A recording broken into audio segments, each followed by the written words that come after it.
Tawakkul on Allah, putting your trust and reliance on Allah, means this exactly. You ready? Means this exactly. It means you do everything you can. Then, whatever the outcome, you think of 4 things.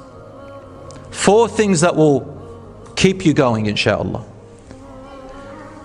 1, whether good or bad, Allah has a plan for me. The outcome happens and you say, Subhanallah, Allah has a plan for me. What is it? I don't know, but He has a plan. I am certain He has a plan.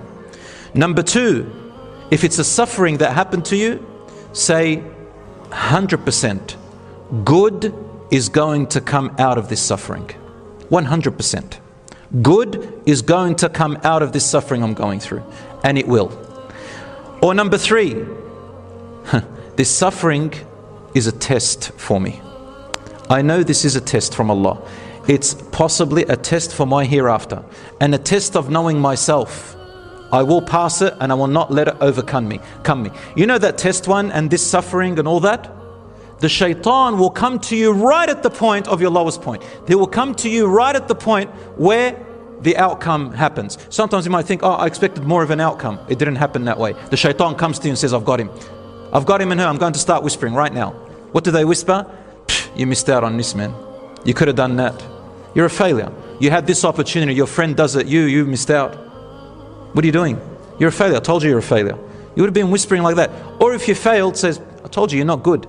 You sat there relying on Allah, making all your dua and everything, and you did everything that it needs and you still failed. You're a loser. Why do you even rely on God? There's no such thing as God. That shaitan will get you right there, brothers and sisters, right there.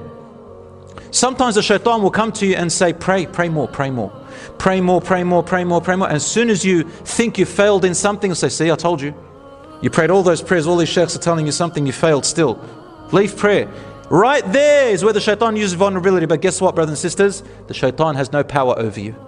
The Quran says this, that on the day of judgment, Allah subhanahu wa ta'ala says, قال قرينه ربنا ما أطغيته ولكن كان في ضلال بعيد.